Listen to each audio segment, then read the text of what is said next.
you all have had a wonderful day so far. It's been quite busy for me. Hopefully not as busy for you all, but regardless of how busy everyone's been, I appreciate y'all taking your evening out on a very busy Thursday night to come out and listen to a fantastic speaker and our fantastic moderator. For those who don't know me, for those who haven't been to the first GPMs or the first socials, my name is Samuel Chen. I'm the president of the Alexandrian Society here at GW. Thank you all so much for coming out. And we're going to get right into it. We'll save announcements for later because I would love to get to our guest speaker first. For those who don't know, this is Dr. Ryan Berg of CSIS, a Catholic University, of many different organizations. So I'll just do a short bio and we'll get right into it. So Dr. Berg is the director for the Americas program and head of the Future of Venezuela Initiative at the Center for Strategic and International Studies. He's also an adjunct professor here locally at the Catholic University, who's a course coordinator as well for the U.S. Foreign Service Institute. So quite a lot. He, of course, for this topic focuses on U.S.-LATAM relations, strategic competition, defense policy, authoritarian regimes, armed conflict, et cetera, organized crime, and trade and development issues. Beforehand, he was a research fellow at AEI, where he helped lead their Latin America studies program, as well as a visiting research fellow at Oxford's Changing Character on War program. Dr. Berg is, of course, a Fulbright scholar who went to Brazil, and I believe is a Council on Foreign Relations team member. He has published, he's published in many different peer-reviewed academic journals, such as The Lancet, Migration Development, CSIS Review and IA, and the Georgian Security Studies Review, among many others. He's routinely testified before the Senate Foreign Relations Committee and the House Foreign Affairs Committee on various issues regarding his expertise.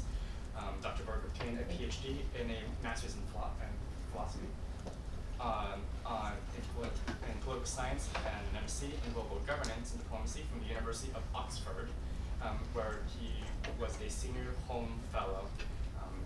Dr. Berg has been a wonderful speaker at GW just before, for those who are returning, and for those who haven't been here before and are here for the first time for our first speaker event, you're in for a wonderful treat. My wonderful team member Nicolas is going to be doing moderation today. So please, without further ado, take it away, Nicolas. Take it away, Dr. Berg. All right, how are you doing today? Thanks for having me back here. It's been a fairly busy month in the Caribbean, hasn't it? So, all of these strikes and this designation of international cartels as terrorist organizations, what does this signal to the progressive left leaders of Latin American countries, which are generally the ones that are most present in this area? What does this signal to Sheinbaum? What does this signal to Maduro and Petro? Well, thanks for the question with us. Just first, thanks for having me back at George Washington. And the one thing that was not in the bio, which was probably purposely left out, is that I was an undergrad at Georgetown. So we were rivals at one point. We're friends now. It's much easier after graduation I'm kidding. Thanks for having me back. I really appreciate it. So look, this is a great question. I think that the Trump administration is very keen to signal that they are changing the paradigm when it comes to dealing with transnational criminal organizations in Latin America. That these are no longer going to be dealt with from a law enforcement perspective, but that this is going to be dealt with as a challenge through the prism of terrorist organizations. And we've just not too long ago concluded, 20 years of counterterrorism operations in multiple geographies of the world. I think the administration thinks that they have some lessons from those experiences to be able to bring to the fight against cartels. Now, the message that these operations send, I think, to the left in the region is a couple-fold. First is, this is the new paradigm. You better get on board. Right. And surprisingly, a number of countries, Mexico especially, has actually played quite cooperatively with the United States. And the second message that it sends, I think, is we expect you to go after criminal organizations in your country as well, not just the United States doing its thing in the Southern Caribbean. Interestingly, when the first strike was announced on September 2nd, it was not announced by Secretary Hegseth. It was not announced by President Trump. It was actually announced by Secretary of State Rubio, which is kind of an odd thing if you think about it, for the Secretary of State to announce a military operation. But it had remarkable timing in the sense that he announced it, he published it on Twitter, there was a statement that went out, and hours later, he was on a tarmac, about to fly to Mexico to talk about none other than security as a topic, and answering questions about this very actively changing paradigm of the Trump administration towards narco-terrorists, or what the administration is calling narco-terrorists. So it was impeccable timing for the administration, and I think the Mexicans were still getting their heads around the new approach when Rubio was wheels down in Mexico City. Many members of the administration, Republican members of Congress, have made comments about using kinetic action against cartels in Mexico. I think many in Mexico, for example, felt that that was an empty threat, and the fact that Secretary Rubio made the announcement of the strike, combined with the timeliness of the visit, basically right after the strike, proved the credibility, at least in the minds of the Mexican foreign ministry, of the Trump administration's threat to use deadly force against cartels. So in what sense has Mexico become more, I wouldn't say technical, but how is it cooperating now more with the U.S. than it was doing before? Look, it's always difficult to gauge levels of cooperation with Mexico on security, and these things ebb and flow. But it's fair to say that under Andrés Manuel López Obrador, the last president of Mexico, we were basically at a very low point in security cooperation. The government passed a foreign agents law. It limited the mobility of DEA and HSI in the country. That had a knock-on effect in terms of limiting the U.S.'s ability to generate actionable intelligence against cartels, which Mexico is very much reliant upon. And the overall security approach of the Mexican government, which frankly was a campaign slogan, hugs not bullets, turned into a policy, right? Not exactly super thought out in terms of how to deal with this difficult challenge that Mexico has faced for a long time. That created a lot of friction, I would say, between the U.S. and Mexico in the last administration. The Sheinbaum government that's now been in office for about a year has taken a much different approach.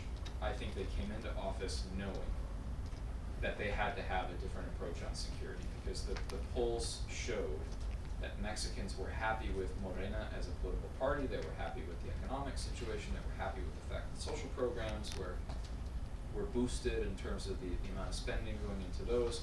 They were unhappy with the security situation in the country. The polls showed time and time again concerns about petty crime on the street, but also concerns about disappearances and homicides.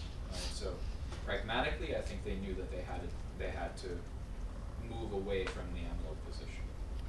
The second thing is that they've been under a tremendous amount of pressure since the Trump administration came into office to close the gap between where the United States is on security and where the Mexicans are on security. So they have, in the first 6 months of the Sheinbaum government, they basically interdicted more drugs that were flowing north than the AMLO government did in the entire 6 years of his time in office.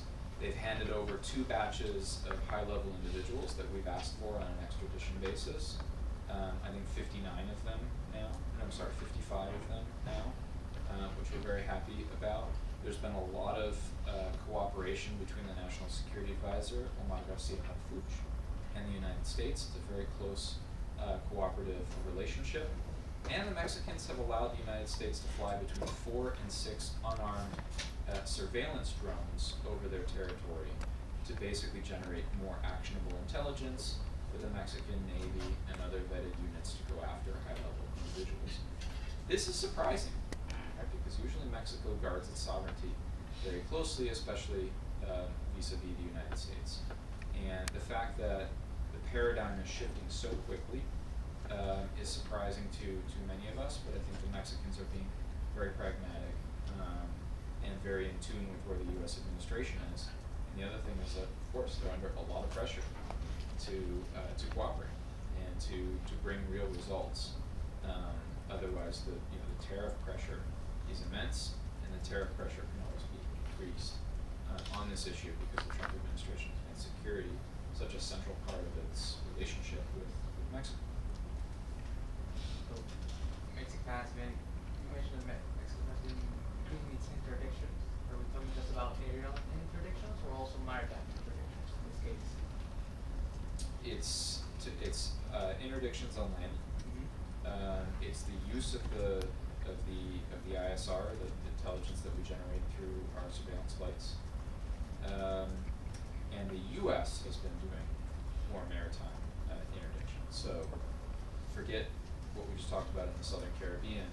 Before the deployment to the Southern Caribbean, there were already 2 U.S. destroyers, one on the Pacific side, one on the Caribbean side, to both reduce the flows of maritime migration, but also to keep an eye on what might be coming or attempting to come into the United States from a maritime route. And the Mexicans were well aware of those deployments, and in fact they had no problems with them. We communicated those in advance to the Mexicans. So do you expect the U.S. will be alone in this environment, or will the Caribbean and Atlantic nations of South America begin pulling their weight on maritime interdictions too? I do expect there to be more maritime interdictions from partner countries downrange. I think if you are the Trump administration and you're looking at just the last 2 to 3 weeks of this deployment in the Southern Caribbean, you are starting to see a harmonization of approaches on Venezuela specifically. The U.S. has declared Cartel de los Soles and Trinidad Agua to be foreign terrorist organizations. We've seen a number of other countries in the region, Peru, Ecuador, Paraguay, Argentina. The Colombian Senate has passed a bill. It won't be signed by the president, but the Colombian Senate has passed a bill declaring the same. A number of countries that have kind of harmonized the approach to Maduro in that sense. And then even those who haven't harmonized the approach have been very expressive in terms of their support for the U.S. force deployment there. Guyana has been very much in favor of this. Trinidad and Tobago expressing its support. Jamaica expressing its support. The Dominican Republic is another example of a country that has declared Cartel de los Soles and Trinidad Agua to be foreign terrorist organizations. So if you're sitting from the perspective of the White House and you're looking out on the region, you actually see a harmonization or a synchronization of the approach. What remains to be seen is how much equipment, how much skin in the game our partner countries going to put out there in terms of interdiction and in synchronizing the approach on the ground with the United States as opposed to just calling some of these groups FTOs. Fantastic. And also, do you hope that we start getting more involved in this? It's hemispheric issue after all. So I think the administration would like that, and the administration's messaging of burden sharing would be met if Latin American countries synchronize some of their approach and put more resources into fighting cartels. okay. Since we're talking about governments of Latam doing their part, what are the alternatives for the Venezuelan regime now that an organization embedded into the own bureaucratic structure has been declared a terrorist organization? Look, it's a really difficult challenge. I mean, the message on Venezuela is that it's not a government, and it operates more like a criminal organization that happens to have the reins of a government, and it happens to have the institutions, what remains of the institutions, at its disposal. But the claim is essentially that these institutions function more to make money for those who are operating them and to move illicit products through Venezuela than it does to actually meet the needs of the Venezuelan people as a normal government would try to attend to them. That's the claim. And there's plenty of evidence to support criminal organizations that have penetrated the Venezuelan regime. What is very difficult is that I think that the Trump administration, or Trump himself, has some very fixed views on certain issues, and I think one of them is regime change. I do not think that President Trump is a president who's very much in favor of regime change. I think he's been clear about that in multiple kinds of contexts. He has said he's not in favor of regime change in Venezuela. He's also said it in Iran. And so, while on the one hand we've essentially declared the Maduro government to be a criminal regime, an illegitimate government, operating like a criminal organization that has now been declared a foreign terrorist organization. But on the other hand, if we moved to remove that government from power, it wouldn't necessarily, in my opinion, be in line with what Trump has historically expressed as a skepticism of regime change operations. So I think the massive force deployment that's out in the Southern Caribbean at the moment will likely remain, at least for the short and medium term, doing counter-narcotics operations and not necessarily out there to remove the Maduro regime. If there are any Venezuelans in the room, I apologize to be delivering a message that might not be well received. I haven't been super popular among my Venezuelan fans these days by reminding them that this doesn't look like a regime change operation. Not quite yet, at least. Because many are convinced that the end is near for the regime, and I understand their desire to see the end of this regime. I too share that desire, because I don't think anything gets truly better in Venezuela until there's a democratic transition. But I don't see the appetite there right now at this moment for regime change. So I think we will stay. Operations will remain within international waters. I think we'll continue to demonstrate that there's a different way of dealing with foreign terrorist organizations than there are ways of dealing with criminal organizations. The administration has now done 4 strikes by my count. I think they're going to continue doing the same, but likely remain in international waters as opposed to moving into territorial waters or actually striking Venezuela on land. So since the strikes have only been happening in international waters, how would you reckon that the logistics of the drug trafficking organizations will change? Are they gonna evolve in a different direction now? For example, are we gonna see more submarines, for example, or are we gonna see more go-fast boats? Yeah. Well, I would have to imagine, just from a rational perspective, if you're about to get in a go-fast boat and try to traverse open water in international waters right now in the Southern Caribbean, that's pretty close to the definition of insanity. I would imagine that all of those videos are circulating now on WhatsApp and Signal groups for some of these organizations, and they're probably figuring out alternative routes now. Maybe those alternative routes will be land-based. Maybe those alternative routes will be much closer to shore. I think it's probably safe to say that these operations will not stop drug trafficking in the Caribbean, right?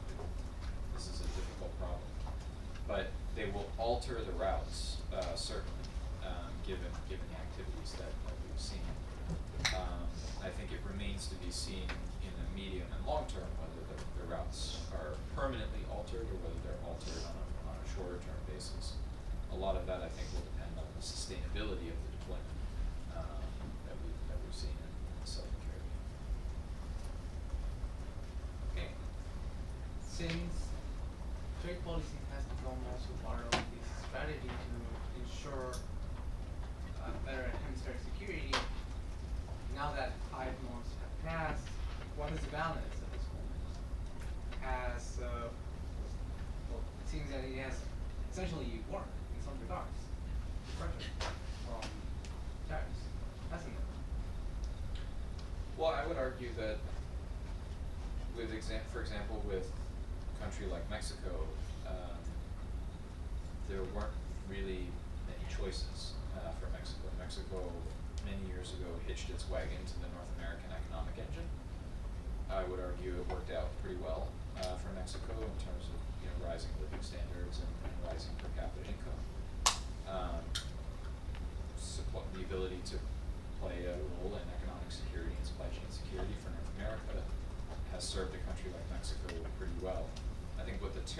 done has they've brought Mexico even more in line with U.S. concerns on, for example, China, right? And China's investment, inbound investment in places like Mexico, where we're worried about Chinese investment in autos, or we're worried about Chinese investment in renewables, we're worried about Chinese investment in other strategic sectors.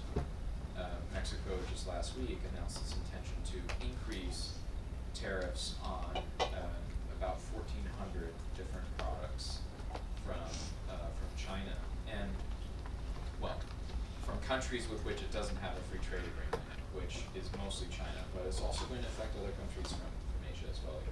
The Koreans are rushing now to get their trade agreement with the Mexicans done, lest they be hit with 50% tariffs on, for example, auto parts, which they supply to the Mexican automotive industry. Tariffs worked, for example, in getting Colombian President Gustavo Petro to back down, right, on migration. Tariffs have been used in a number of different aspects, not always economic, and it strikes me that they've had a pretty good short-term set of results from the White House's perspective in terms of the objectives that they were meant to fulfill, right? Countries are finding ways to make themselves less vulnerable to United States tariffs. That should be said. But in the short term, a lot of countries in Latin America remain vulnerable, and for that reason are finding ways to try to show that they're actually on the United States. Could you give us an example of these adaptations of these new strategies to become less vulnerable to U.S. tariffs? Take a country like Canada, for example, right? Another country heavily dependent on the U.S. market for many of its exports. Mexico at 83%, Canada at 78, 79%. Canada has made more trips, or the Prime Minister of Canada has made more trips to Europe to talk about diversifying trade relations away from the United States in his first month in office than he has from the United States. He's also talked about diversifying trade from the other side of the country towards Asia.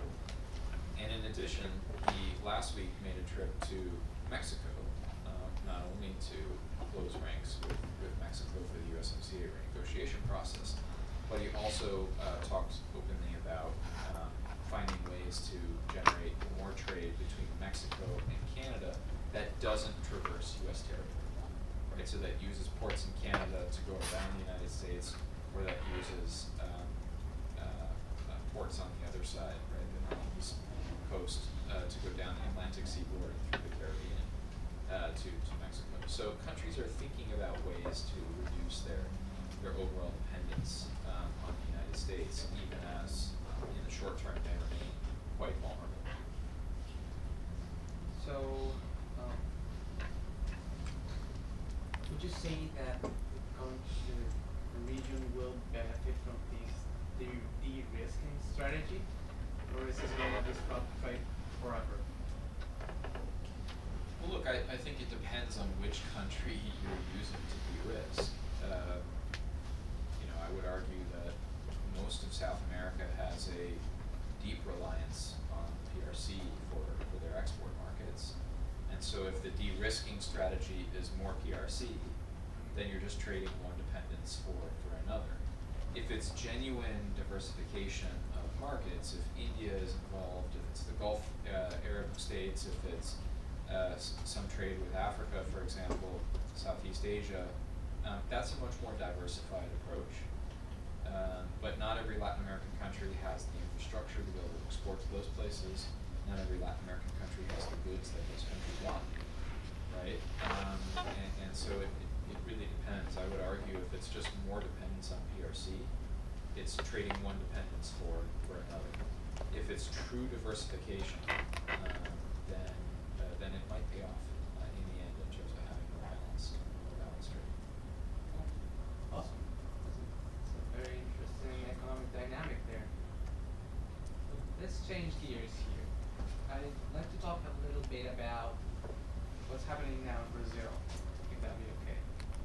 So, Bolsonaro has been indicted and sentenced as of last week, no, a couple weeks ago, I think.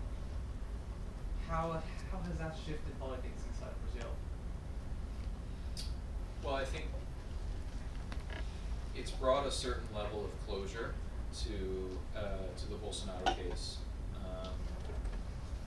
I'm not going to talk about the merits of the case. I mean, I think the facts are out there. The case against is out there, but in terms of the sentencing, the conviction, and the 27 years, that has brought a certain level of closure to what was a lot of uncertainty in Brazil in terms of where Brazilian domestic politics would go.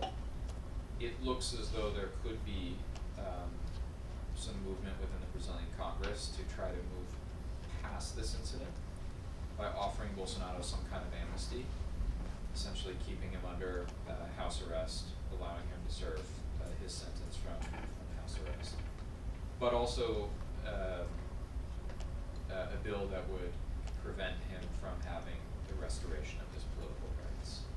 So part of that closure would be allowing the political right in Brazil to move on, to think about who it presents in the 2026 election as their candidate, right? And there are plenty of talented candidates beyond Bolsonaro who I think are strong candidates who could probably beat Lula in the 2026 election.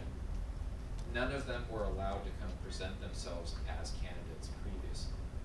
Tarcísio de Freitas, Ratinho, other people, governors of important states in Brazil, because they were worried about falling afoul of Bolsonaro, because prior to the conviction, Bolsonaro's thought process is, I'm going to beat these legal charges, this is lawfare, I'm going to beat these legal charges, and I'm going to be allowed to run, right? And now that looks increasingly unlikely, it does in a certain way allow the Brazilian right to kind of close ranks around someone. And there's some talk as well about Bolsonaro himself making an endorsement, right, to try to close the ranks of the Brazilian right around someone to compete more effectively with Lula in 2026. And the question at this point is basically, is Bolsonaro going to try to endorse someone who is closer to him, like a family member, right? 3 of his sons are politicians. Wife has expressed interest in politics, or is he going to kind of step back a little bit, look at the field and say, okay, there are some really good pre-candidates out there, people who have expressed interest or who we know are positioning themselves to run a presidential campaign, people who would be competitive vis-a-vis Lula, and does he make an endorsement of one of those candidates? Once that happens, I think that will allow the Brazilian right to move on from this incident. I think it will also allow the U.S. To find a more pragmatic approach to Brazil, not to have 50% tariffs on Brazil for the court proceedings against Bolsonaro. The president indicated at the UN General Assembly that he had an exchange with Lula. It was very short. But he had an exchange with Lula, and that they were going to talk next week about how they might be able to resolve this issue in bilateral relations. It seems that not just the internal uncertainty, but also the external uncertainty for Brazil has diminished quite significantly in the last month. When Trump said that at the UN General Assembly, that moment, you could basically watch the video, and you can watch Brazilian stock earnings, and the moment he made that off the cuff remark at the UN, stocks just went through the roof at the Bolsa Brasileira, the Brazilian stock market. So people are hopeful, right, that there can be a more pragmatic approach moving forward with Brazil, even though the U.S. and Brazil will be at loggerheads on some things like regulation of large tech companies and so on. Okay. Basically sums up the situation in Brazil at this point. Let's go a little bit south, further south. Let's talk about Argentina this time. So, they secured their IMF loan, essentially stabilizing their currency, but there's still quite a bit of volatility in the Argentine peso.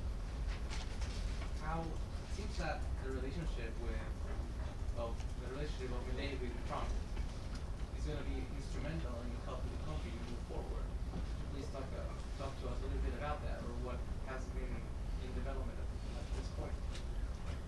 Yeah, this has been something that the Trump administration has talked about as a special relationship since the very start. Fortunately now, as of earlier this week, we finally have a confirmed ambassador who will represent the United States in Buenos Aires, and things I think will increasingly happen with Argentina. It was a bit slow at the very beginning of the administration, I must admit, because both were still feeling each other out. We didn't have an ambassador there yet. The DCM was leaving. But I think you're going to see things on the financial front, which we'll talk about, but also in various areas that the administration is very interested in, like the export of the American full AI stack, right, to Argentina because of the like-minded values that the U.S. shares with Argentina. In the Trump administration's executive order on AI dominance, there are multiple points in that EO on the importance of the U.S. export of the full AI stack to friendly countries, because we'd much rather have them using the full AI stack from the U.S. than from rivals like China. Okay. So there's stuff that I think we're going to do with Argentina on that level. I think that they're interested in deals in critical minerals, getting the U.S. to invest more in mining, in infrastructure that's geared towards mining, but also there's this very important issue right now in the moment, which is volatility in Argentina's currency. And the last 2 weeks have been very volatile last 2 weeks for Argentina. There was an election, schedule election in the province of Buenos Aires, a very difficult place for conservatives in Argentina to win, but they lost, and they didn't just lose by a few points, they lost by something like 14 points. And so what the market is thinking at this point is that Milei is in trouble. There is a corruption allegation swirling around him, which involves his sister, who also happens to be an advisor to the president. And so it's a vulnerable moment for Milei. And what happened this week, I think, was pretty was important, but was also monumental in terms of showing that this strong alignment with the United States has consequences and potential benefits. The Treasury Secretary, Scott Bessent, announced earlier in the week that Argentina is a systemically important ally of the United States, and that we would be there to offer financial support in helping to prop up the peso in currency markets. And then yesterday, he put some more meat on the bones of that plan and said the U.S. would be willing to offer a credit line of up to $20 billion in order to help defend the Argentine peso on the markets, help Argentina make debt payments, and so on. So it's a pretty important announcement in terms of the details. And I think what the Trump administration is hoping is that this help extended to Milei at this critical point in time will help Milei and his party to achieve what many of us thought were going to be greater seats in congressional elections, which are coming up later this year. And I think indeed they would have made those gains, but now those gains are kind of in question given the beginnings of the corruption scandal circling around his sister and some of the challenges that defending the Argentine peso in the currency markets has generated in the past week and a half. Well, I think that is all the time that we have for our questions. I would like to open the floor, if you wouldn't mind, to our dear viewers here, or your attendees, and see if they can challenge you a little bit. Please introduce your name, major, and great. Thank you very much. Take it away. Would you like to choose? Why don't we just do a sweep around and start over here? Hi, I'm Praful. I'm a freshman in international affairs, and I was wondering about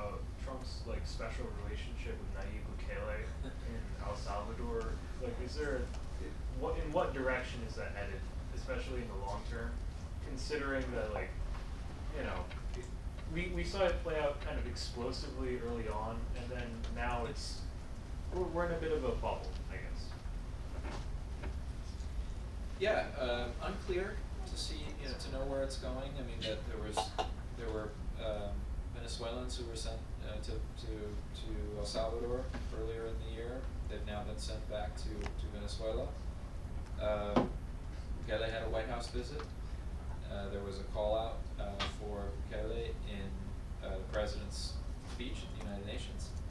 But I think it remains to be seen how much kind of economic benefits this is going to have for Bukele. I mean, if we're going to do AI full stack export to a country like Argentina, maybe we'll do the same for El Salvador. There was a period of time where El Salvador was talking about geothermal power and the link between geothermal power and the powering of data centers. Okay, sounds interesting. Maybe that will come to fruition.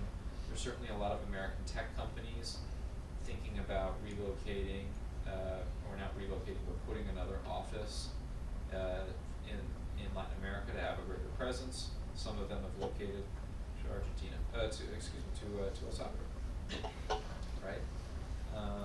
So we could see more of that, generating jobs for Salvadorans. But what's not clear from my perspective is if we're going to have an actual program to help El Salvador, if it's going to be kind of one-off, two-off economic opportunities, and a lot of bonhomie and feel-good relations between the two countries, but in the end, sort of not much benefit for Bukele. Thank you very much. Edward, I'm a sophomore in National Affairs student. Just after like the May 2020 regime change attempt, I don't know if U.S. sponsored or not, it's up in the air, but in Venezuela, like any potential regime change you see in the future, do you think would be even achievable through covert action, or now with the the Venezuelan government being more on guard against those things, would it have to be like a large scale conventional operation? Would you say? Yeah, it's a really good question. I mean, we've talked for a decade now about the loyalty of the Venezuelan forces, and a lot of folks have looked into it, and there are always rumors of defections, but it seems from the outside like there's a pretty strong cohesion around Maduro and the armed forces. And at this point, they're so ensconced in the illicit activities that happen in Venezuela. I think despite the fact that there's a $50 million reward for the capture of Nicolas Maduro, it's difficult to entice anyone to defect because potentially on the table is more than $50 million participating in activities in Venezuela. So that gives you a sense of how difficult this is to do in sort of more pacific ways. But that's why I say with relative certainty that this is not a regime change operation in the Southern Caribbean. Just looking at the force posture, it is a very large force posture. It's not something we're used to seeing in Southcom AOR, but if you look at the last regime change operation that the United States undertook with troops on the ground in a Latin American country, right? It's basically Panama, Operation Just Cause in 1989. In that operation, there were something like 30,000 troops used. Panama is a country that's about 10 times smaller than Venezuela, much less complicated in terms of terrain, and less complicated in terms of the number of different actors operating on that territory, the presence of criminal organizations that in some cases have been nurtured by the state, and so on. So just a much simpler environment, and we use 30,000 troops in that instance. Currently in the Southcom AOR, we have about 4,000 to 4,500 troops among all the vessels and the amphibious vessels that are out there. 4,000 and 4,500. So that's why I say with relative certainty that it's not a regime change operation, at least not at present. Last point I'd make about this is a few of our colleagues in our Defense and Security Department at CSIS have done some work looking at what it would take to engage in a regime change operation in Venezuela. And just in a theoretical, hypothetical, right, scenario, we weren't advocating for it, it was an intellectual exercise. And what they basically came up with was about 50,000 to 100,000 troops would be necessary in that theater, in that environment, given the complexities of all of it. So we're pretty far away from that at present. Now, if all of this activity in the Southern Caribbean happens to contribute to an environment where in fact the cohesion of the armed forces is not as strong as we thought it was from the outside, and somebody decides Maduro should go, I don't think anyone at the State Department or the Defense Department is going to cry about Maduro leaving and there being a chance for new leadership in Venezuela. I'm just not convinced that at this point in time it's the primary objective of the deployment. I want to ask about, like, what is, for instance, saw in happening in July with the bombing of Iran by the US. Like, we saw that basically China and Russia couldn't really provide any meaningful support for Iran when Israel and US attacked it. Isn't this plus the fact that you don't see any regime or like no real ambition of the US to force a regime change in Venezuela?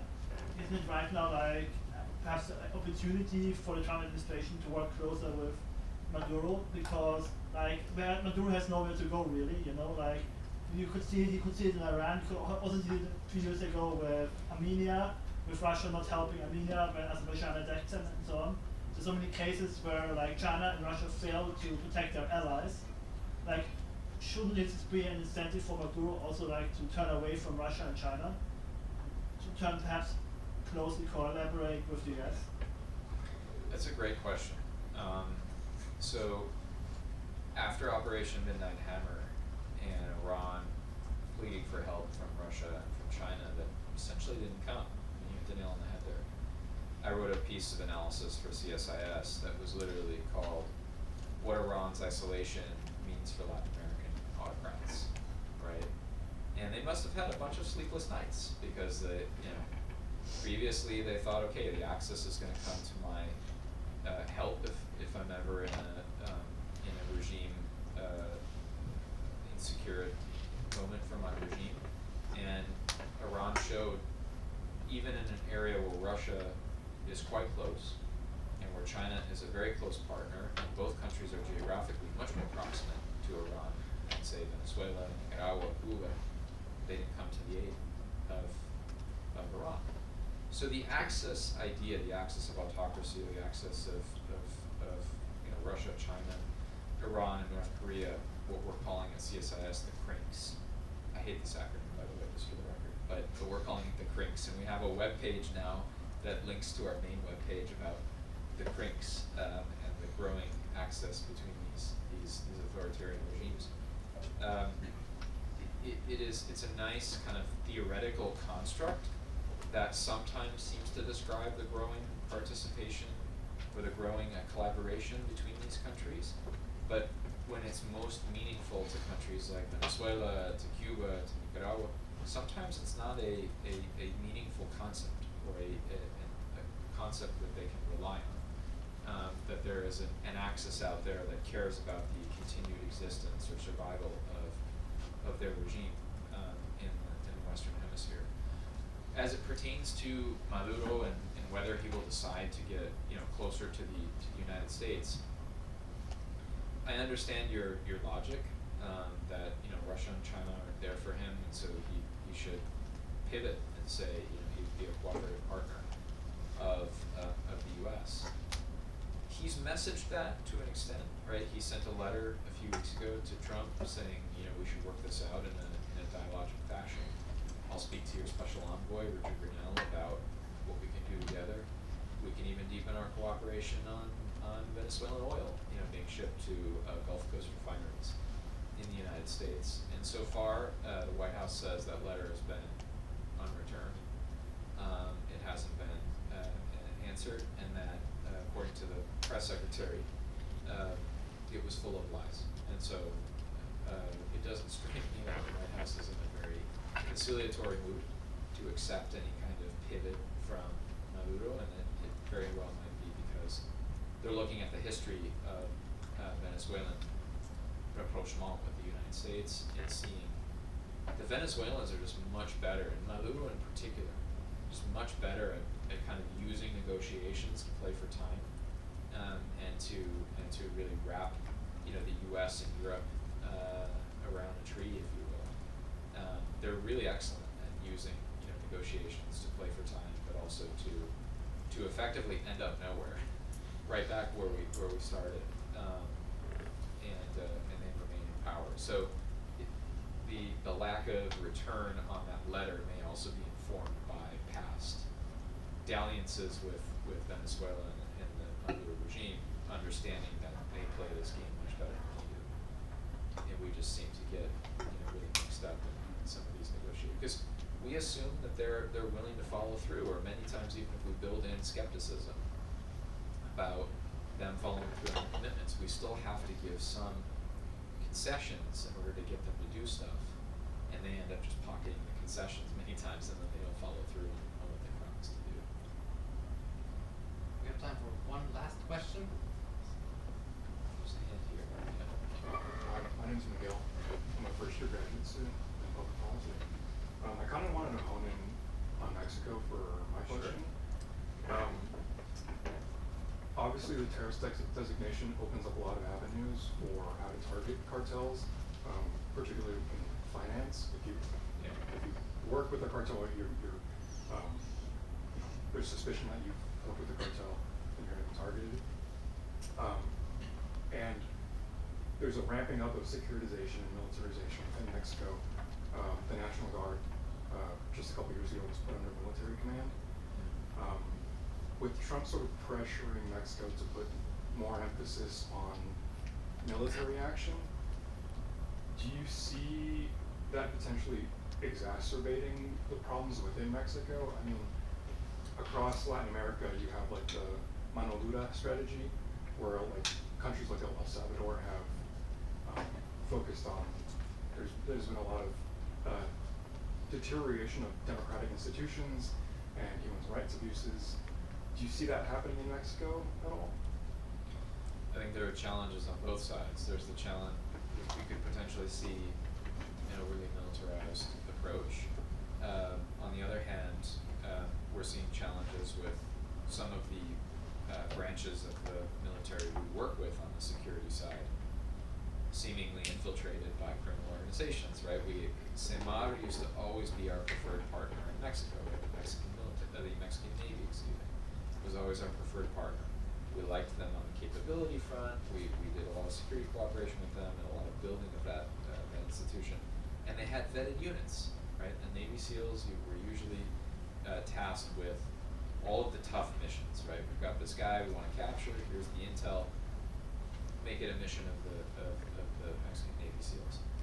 And just 2 weeks ago, major investigation revealing that, Huachicol, fuel theft in Mexico, a network of fuel theft had basically proliferated through the Mexican Navy, such that significant individuals were involved in this network of fuel theft. So I think the challenges are on both sides, a challenge of potentially taking an overly militarized approach, and also the potential that we could see an increasingly ineffective force when it comes to security cooperation with Mexico, because the forces that we usually rely on have been penetrated and compromised by some of these criminal organizations. So it's a very difficult needle to thread with Mexico. I'm going to slip in Sure. a tiny short question. What do you think about what happened in the Amazonian Triangle last month between Colombia and Peru? I'm sorry, I have to ask a question about Peru, okay? Could you give some context for those who don't know? Yes. Peru, actually I'm not going to go into the political aspect of it. I'm just going to go to the facts. Colombia and Peru share a border, surprisingly, in the Amazon River. And it's been on dispute because the Amazon River, like every river, it's alive, quote unquote, and it moves.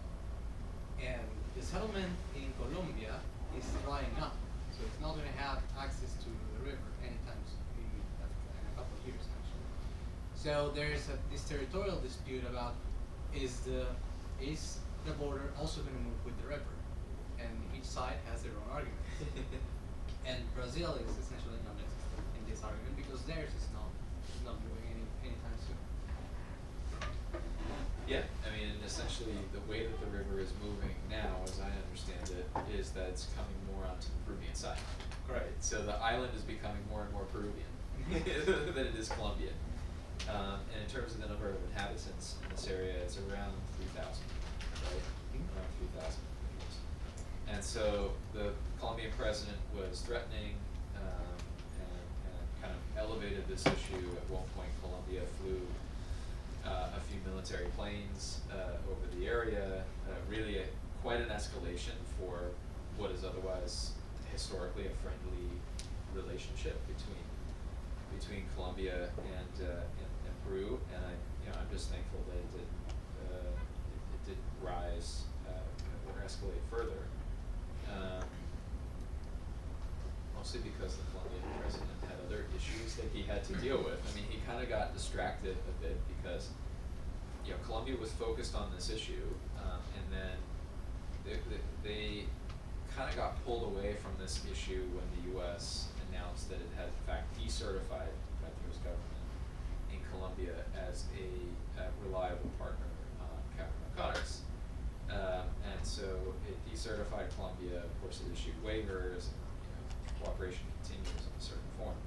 But that was the distraction that I think kind of pulled them away from potentially escalating this issue even further. I'm thankful that it's kind of where it's at, which seems to be that it's been placed on the back burner for now. Could move again to the front burner. But it's moved, I think, to the back burner a bit. Colombia is still trying to figure out what are the consequences of decertification, and also Petro and his concern with the U.S. deployment to the Southern Caribbean. He's one of the few presidents who has overtly expressed his distaste for the deployment and the actions that have been taken against some of the boats.